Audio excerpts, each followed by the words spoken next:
నమస్తే, welcome to special focus. వారసత్వం భారతదేశానికి బాగా అలవాటైన వ్యవహారం. కుటుంబ రాజకీయం మనకు రోజూ కనపడే వ్యవహారం. ఢిల్లీ నుంచి గల్లీ దాకా పెద్దోడు వెనకాలే పోరడు రావడం అనేది కామన్ అయిపోయింది. మొదట తడబడ్డ దగ్గరుండి నడిపించి మాటలు నేర్పాక వాళ్లే తోపులైపోవటం కూడా అంతే కామన్ అయిపోయింది. ఇప్పుడు ఏపీ రాజకీయ ముఖ చిత్రంతో మూలన చోటు సంపాదించిన ఓ వారసుడు సెంటర్ ఆఫ్ అట్రాక్షన్ కావాలని ఆరాటపడుతున్నాడు. పరిపాలనలో కాకపోయినా అధికారంలో మాత్రం కేర్ ఆఫ్ అడ్రస్గా నిలుస్తున్న చిన్నబాబు పెద్దబాబులాగే అవ్వాలని చూస్తున్నాడు.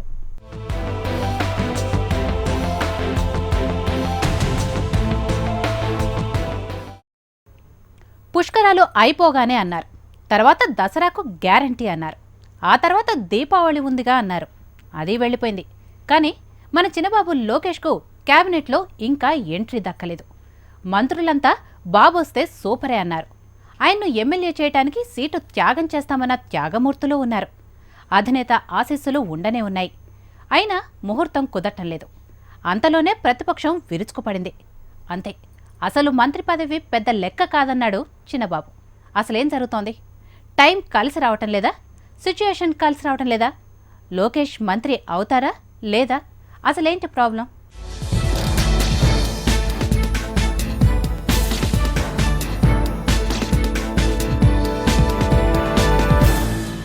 యూపీలో అఖిలేష్ సీఎం అయిపోయారు. పక్క రాష్ట్రంలో సీఎం కుమారుడు ఆయన తర్వాత ఆయనంతటివాడిగా వ్యవహారం చక్కబెట్టేస్తున్నారు. కళ్లెదురుగా మాజీ సీఎం కొడుకు సీఎం కావాలని ట్రై చేసి ఫెయిల్ అయినా ఈసారి గ్యారంటీగా అయిపోతానని అంటున్నాడు. మరి ఎన్టీఆర్తో మొదలైన తెలుగుదేశంలో లోకేష్ బాబు ఏం కావాలి? అధికారం ఎటూ ఉంది. పార్టీలో కీలక పదవే కట్టబెట్టారు.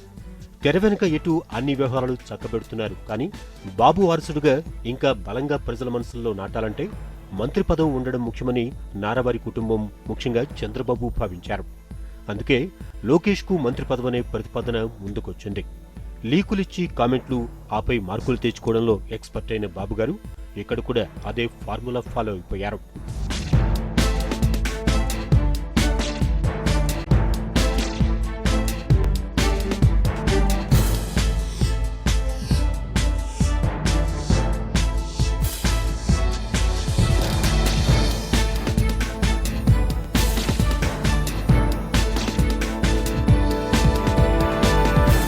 మొదటగా మంత్రులతో లోకేష్ బాబు మంత్రి అయితే బాగుంటుందంటూ చెప్పించారు.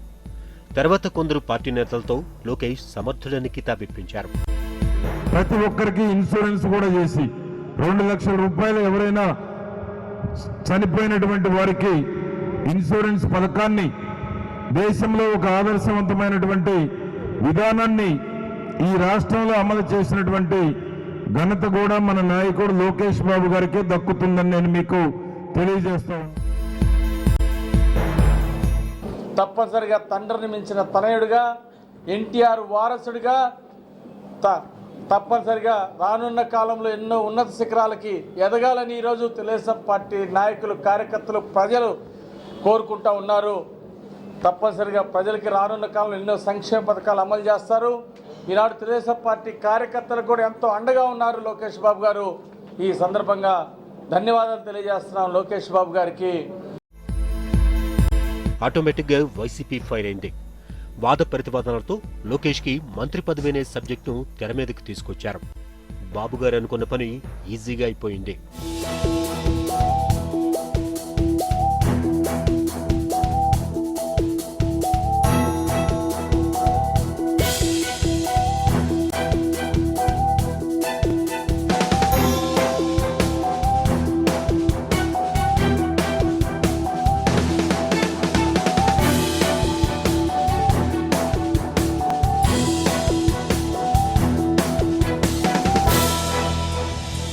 అనుకున్న వ్యూహంలో భాగంగా బాబుగారి వంతొచ్చింది.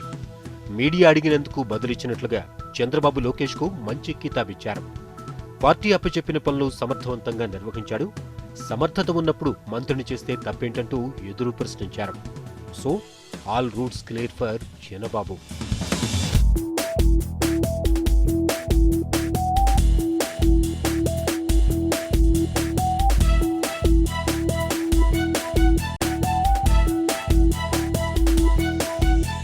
పనితనం, బాగా పనిచేశాడు, కష్టపడుతున్నాడు, చేస్తున్నాడు. అంటే స్కోప్ అయితే ఇంకా బోల్డ్ అంత స్కోప్ ఉంది ఇంప్రూవ్ చేసుకోవడానికి. అతను కూడా టెక్నాలజీ ఇవన్నీ పర్ఫెక్ట్గా స్టడీ చేశాడు. రెండు అందరితో బాగుంటున్నాడు. పార్టీ కార్యక్రమాల్లో కూడా జనరల్ సెక్రటరీగా సమర్థంగా కోఆర్డినేట్ చేస్తున్నాడు. That is good. ఇంకా స్కోప్ అంటారా, నా స్టాండర్డ్స్ డిఫరెంట్గా ఉంటాయి ఇప్పుడు.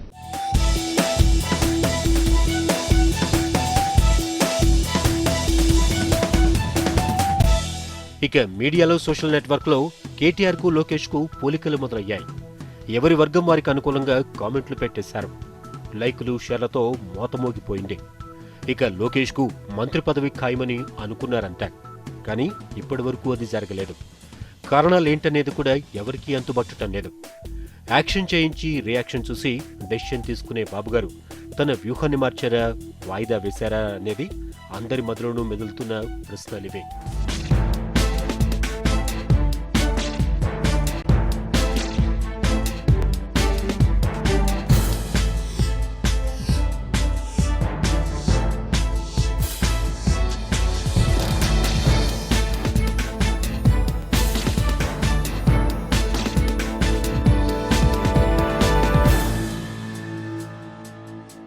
ఆటగాడు అవుట్ అయితే బాల్ను నో బాల్ చేయగలరు. ఓడిపోతుంటే వర్షం కురిపించి డ్రా చేయగలరు. చూడటానికి రెండు జట్లు కనపడతాయి. కానీ గ్రౌండ్లో వారు ఆడేది మాత్రం ఆయన చెప్పినట్లే. టాస్ నుంచి మ్యాచ్ ఫలితం దాకా ముందే రచించి సీన్ టు సీన్ రిలీజ్ చేసి అనుకున్నట్లుగా చేసుకోవటంలో ఆయన ఎక్స్పర్ట్. అలాంటిది పుత్రుడికి పట్టాభిషేకం అంత ఆషామాషిగా చేస్తారా? చిన్నబాబును చిన్నగా ఎన్టీఆర్ భవన్ మెట్లెక్కించి ఆ తర్వాత టికెట్లు ఎవరికివ్వాలనే నిర్ణయం తీసుకునేంత పెద్దగా చేసింది చంద్రబాబే. గతంలో చంద్రబాబు అధికారంలో ఉన్నప్పుడు ఈక్వేషన్లు వేరు, ఇప్పుడు ఈక్వేషన్లు వేరు. ఎందుకంటే బాబు అధికారంలో లేని 10 ఏళ్లలో తెలుగుదేశంలో చాలా మార్పులు జరిగాయి. నేతల నుంచి అధికార ప్రతినిధుల దాకా స్టైల్ మారింది. బలంగా ఉన్న ప్రత్యర్థి వయస్సును ఢీకొట్టడానికి అనుమైనట్లుగా తయారవడంలో భాగంగా ఇవన్నీ జరిగాయని అనుకోవచ్చు. ఒకప్పుడు ఏ నిర్ణయమైనా చంద్రబాబుదే, ఆయనదే ప్రతిపాదన, ఆయనదే నిర్ణయం. కానీ పవర్లో లేని వీక్ టైంలో కొత్త పవర్ సెంటర్స్ వచ్చాయి. అన్నీ ఉన్నా లోకేష్ను చాలా జాగ్రత్తగా తెర మీదకి తెచ్చి ముందుకు నెట్టారు చంద్రబాబు నాయుడు.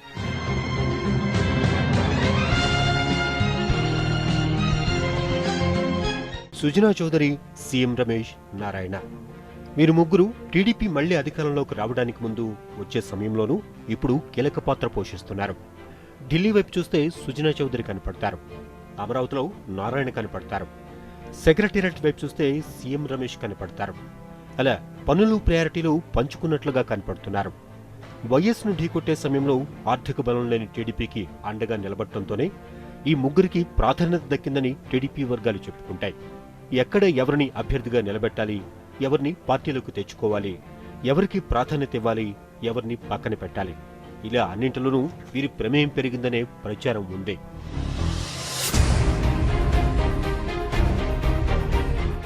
వీరితో ముందుకెళ్తూనే చంద్రబాబు తనకున్న ముందు చూపును ప్రదర్శించారు. తెలివిగా లోకేష్ను పార్టీ కార్యక్రమాల్లో ఇన్వాల్వ్ చేశారు. మొదట కార్యకర్తలకు సహాయం అందించే కార్యక్రమం. దీంతో అన్ని జిల్లాల్లోని కార్యకర్తలతో సంబంధాలు ఏర్పడతాయని ఆయనకు తెలుసు.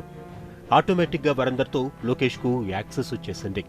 ఆ తర్వాత పార్టీలో సభ్యత్వాన్ని అప్పచెప్పారు. ఇక సీనియర్ల నుంచి యువనేతల వరకు టార్గెట్లిచ్చి ఫాలోఅప్ చేయడంతో లోకేష్ లీడర్షిప్ రేంజ్ పెరిగిపోయింది. ఇక ఆ తర్వాత మహానాడులో వాటి గురించి చిన్నబాబు రిపోర్ట్లు ఇవ్వడం, పెదబాబు ఆయనకు మంచి ర్యాంక్ ఇవ్వడం, ఆ తర్వాత పార్టీ కమిటీలో ప్రధాన కార్యదర్శి హోదా కట్టబెట్టినా తప్పేమీ లేదనిపించే సిచ్యువేషన్ తీసుకురావడంలో బాబు విజయవంతమయ్యారు.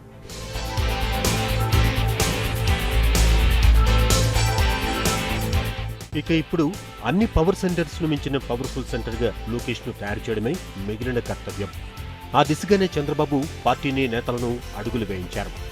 అంతా కరెక్ట్ గానే జరుగుతుందనుకుంటున్న సమయంలో ఓ అనుకోని పరిణామం ఇబ్బందుల్లోకి నెట్టింది.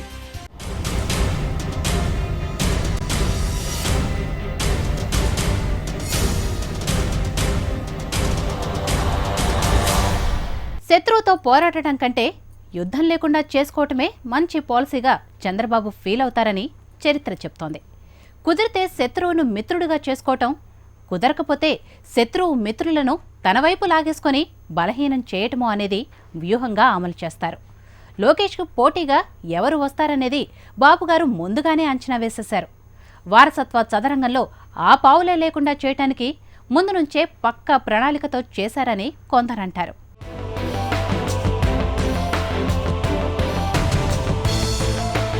తెలుగుదేశంలో ఎన్టీఆర్ తర్వాత మాస్లో అంతటి క్రేజ్ తెచ్చుకున్నవాడు జూనియర్ ఎన్టీఆర్. అప్పటికే బాబుపై అలిగి బయటకు వెళ్లి కుదరక మళ్లీ కలిసిపోయారు హరికృష్ణ. 2009 ఎన్నికల్లో జూనియర్ ఎన్టీఆర్ ప్రచారంలో దూసుకుపోయారు. బాగా పేరొచ్చింది. చివర్లో యాక్సిడెంట్ అయినా మళ్లీ పలకరించలేదని జూనియర్ అలిగారని చెబుతారు. ఆ తర్వాత జూనియర్ను నెమ్మదిగా పక్కకు పెట్టినట్లు కనబడుతోంది.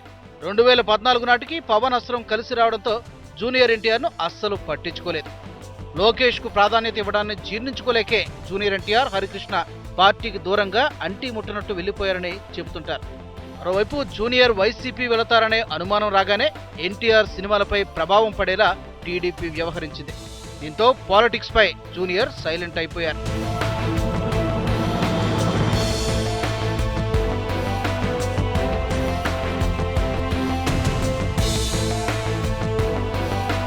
ఒక దశలో టీడీపీ బలహీనంగా ఉన్న సమయంలో బాబు కంటే బాలకృష్ణ వస్తే బెటర్ అని వాదించిన నేతలు కూడా ఉన్నారు. బాలకృష్ణ రంగంలోకి వస్తే ఊపొస్తుందని కూడా వారు వాదించారు. బాలయ్య బావకు పోటీ రాకూడదు, ముందు ముందు చిన్నబాబుకు అస్సలు పోటీ కాకూడదు, అందుకే బాలయ్యను వియ్యంకుడిగా చేసేసుకున్నారని అంటుంటారు. అల్లుడికి మామ ఎటూ సపోర్ట్ చేయక తప్పదు. ఇప్పటి వరకు అంతా బావ చూసుకుంటారనే బాలకృష్ణ ఇకపై అల్లుడు చూసుకుంటారని చెప్పేస్తారని, కాబట్టి లోకేష్కు బాలకృష్ణ పోటీ రారని చిన్నబాబు వర్గం భావిస్తోంది.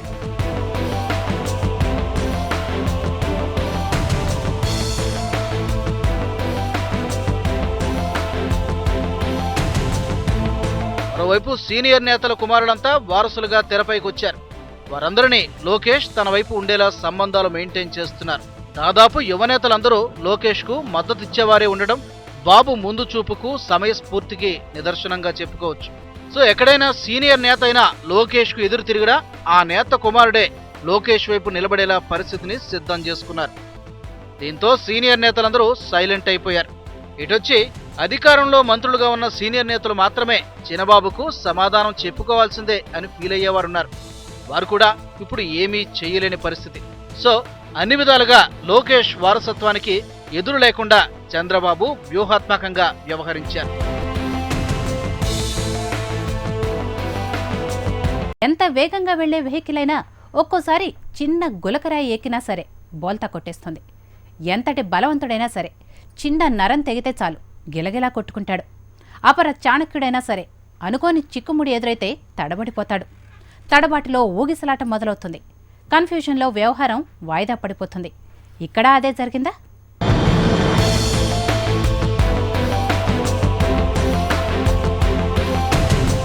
అంతా బాగుందనుకున్న సమయంలో పార్టీ సమావేశాల్లో తీసిన ఓ చిన్న ఫోటో అలజడిని సృష్టించింది. ఈ ఫోటోలో చిన్రాజప్పను లోకేష్ ఏదో ఆదేశిస్తున్నట్లుగానో విమర్శిస్తున్నట్లుగానో ఉండడం హోంమంత్రిని లోకేష్ అవమానించాడని వైసీపీ ప్రచారాన్ని మొదలుపెట్టింది. వెంటనే టీడీపీ రియాక్ట్ అయింది.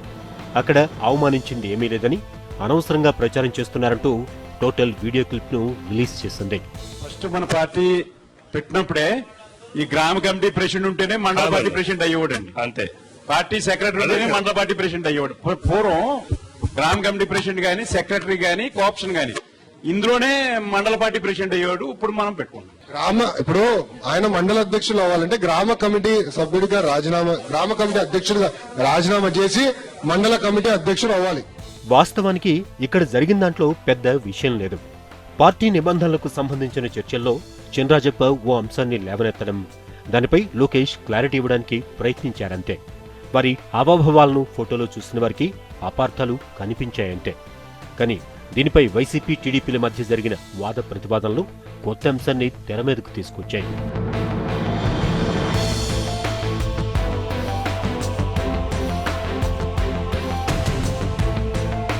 సమావేశం జరిగింది. సమావేశంలో చర్చ జరిగిన చర్చలో పాల్గొన్న దాన్ని తీసుకొచ్చి ఏదో నన్ను మందలించారని చెప్పి లోకేష్ గారు మందలించారని ఒక గ్లోబల్ ప్రచారం చేశారు. ఆ గ్లోబల్ ప్రచారాన్ని బొత్స సత్యనారాయణ గారు మాట్లాడటం జరిగింది. నాకైతే క్రెడిబిలిటీ ఉంది. నేను మంత్రిగా ఈ 2 సంవత్సరాల్లోనూ కూడా చెప్పిందే చేసుకుంటూ స్థాయిలో నేను పనిచేస్తూ నా శాఖ కానీ నా కాన్స్టిట్యున్సీ కానీ పార్టీకి కానీ ఎప్పుడు కూడా కృషి చేసే వ్యక్తిని. చంద్రబాబు నాయుడు గారికి కుటుంబంలో ఒక సభ్యుడిని నేను. చంద్రబాబు నాయుడు గారు నన్ను ఎప్పుడు ఏమనరు, ఎవరు నన్ను అనే పరిస్థితి అనిపించుకోను కూడా. ఎందుకంటే లోకేష్ పార్టీ ప్రధాన కార్యదర్శి కనుక ఆయనకు మంత్రులైనా సరే సమాధానం చెప్పాల్సిందేనని టీడీపీ వారు వాదించారు. అసలు పార్టీ పదవి మంత్రి పదవి కంటే ఎక్కువని సమాధానం కూడా ఇచ్చారు. అప్పుడొచ్చింది ధర్మ సందేహం. మంత్రి పదవి తీసుకుంటే చిన్నబాబు దానికే పరిమితమవుతాడా? మిగతా మంత్రులను ఏమీ అడగలేని పరిస్థితి వస్తుందా? ఆయన తీసుకునే శాఖలో ఏమైనా జరిగితే ఆయనే సమాధానమిచ్చుకునే పరిస్థితిలో పడిపోతాడా? ఇవన్నీ చిన్నబాబు వర్గానికి వచ్చిన ప్రశ్నలు. అందుకేనేమో లోకేష్ తనకు మంత్రి పదవి అక్కర్లేదంటూ స్టేట్మెంట్ ఇచ్చేశారు.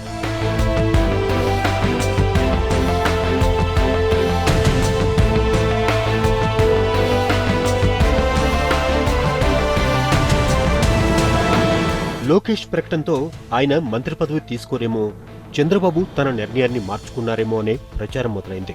కానీ అసలు సంగతి ఇది కాదని, వేరే కారణాలున్నాయని ఎన్టీఆర్ భవన్ వర్గాలు చెబుతున్నాయి. సూర్యగ్రహణం అంటే చంద్రుడు అడ్డంగా రావటం, చంద్రగ్రహణం అంటే చంద్రుడికి భూమి అడ్డంగా రావటం. మరి ఈ లోకేష్ గ్రహణం ఏర్పడటం వెనుక ఎవరున్నారు? ఎవరు అడ్డంగా వచ్చారు? ఎవరి నీడపడి చిన్నబాబు పట్టాభిషేకం ఆలస్యమవుతోంది?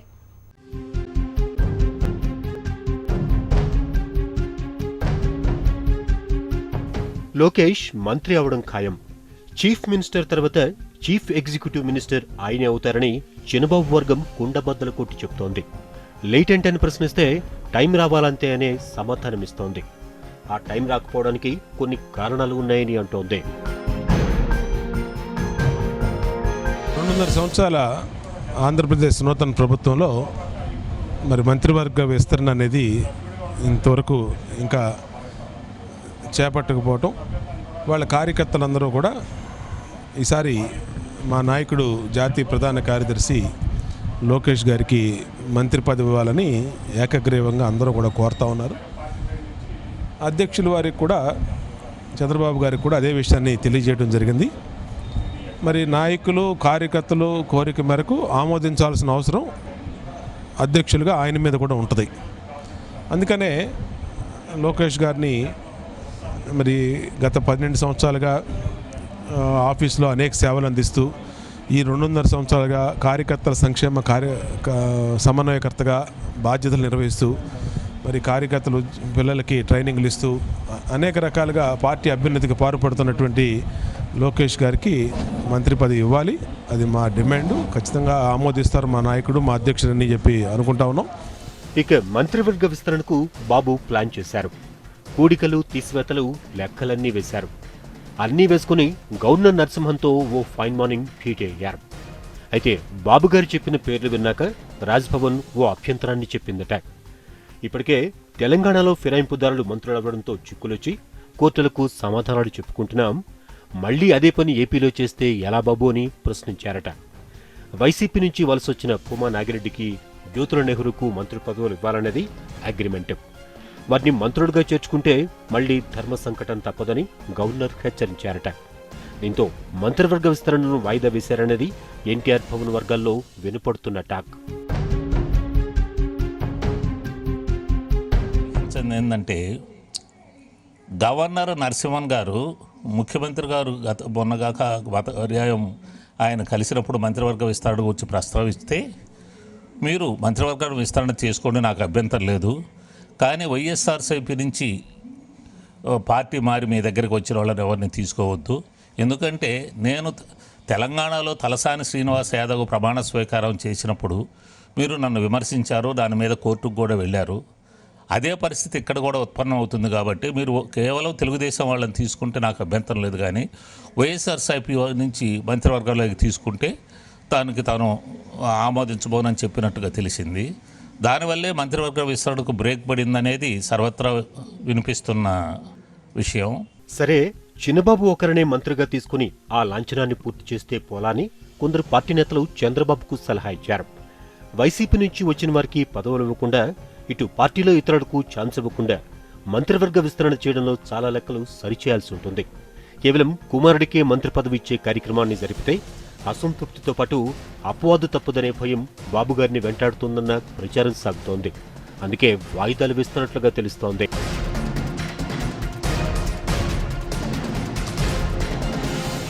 ముఖ్యంగా లోకేష్ గారిని త్వరగా మంత్రివర్గంలో తీసుకొని ఆయనకి 2.5 సంవత్సరాలు కాస్త పరిపాలనా అనుభవం తీసుకురావాలనే ఉద్దేశంతో ముఖ్యమంత్రి గారు సీరియస్గా ఆలోచిస్తున్నారని కూడా తెలుస్తుంది. ఆయన ఇప్పుడు ఏమైందంటే ముఖ్యమంత్రి గారికి బహుశా మంత్రివర్గ సహచరులకు కానీ ఇతర పార్టీ వారికి కానీ అనుసంధానం లేకుండా ముఖ్యమంత్రి గారి దగ్గరకు పోయి ఎవరిదైనా ఏదైనా విషయము చెప్పాల్సి వస్తే అది చెప్పడానికి ఒక వారధి లేకుండా పోయారు. ఆ వారధి లోకేష్ ద్వారా పూర్తి చేయాలనే ఉద్దేశం ఉన్నట్టుగా కూడా ఒక పార్టీలో వినిపిస్తూ ఉంది. కానీ ఈ మధ్య లోకేష్ గారు తను పార్టీ బరువే ఎక్కువగా ఉంది, తనకు అది ఆ పదవే చాలు, తనకు వేరే పదవి అవసరం లేదని చెప్పినా కూడా బహుశా ఈ జన చైతన్య యాత్రలు తర్వాత పార్టీ సభ్యత్వ కార్యక్రమం ముగిసిన తర్వాత ఈ విస్తరణ కార్యక్రమం చేపట్టే అవకాశం ఉంది. అయితే ఒకటి మాత్రం ఖాయం, లోకేష్ మంత్రి అవటం, ఐటీ శాఖ తీసుకోవడం ఖాయం. ఎందుకంటే ఇప్పటికే ఆయనకు ఎవరెవరు అధికారులుగా ఉండాలో కూడా బాబు లిస్టును తయారు చేసేశారు. సమర్థవంతమైన మంత్రిగా పేరు తెచ్చుకోవడానికి అవసరమైన అన్ని రకాల ఏర్పాట్లను సీఎం సార్ చేసేస్తున్నారని సమాచారం. మళ్లీ ఎన్నికల సమయానికి పెదబాబు తర్వాత చిన్నబాబేనని అందరితో అనిపించేయడానికైతే రంగం సిద్ధమవుతోంది.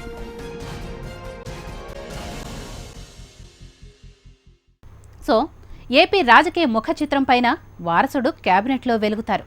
సీఎం తర్వాత నెంబర్ 2గా పిక్చర్ ఇస్తారు. అయితే ఎప్పుడనేదే బాబుగారి లెక్కలపైనే ఆధారపడి ఉంది. ఇది నేటి పొలిటికల్ పిక్చర్.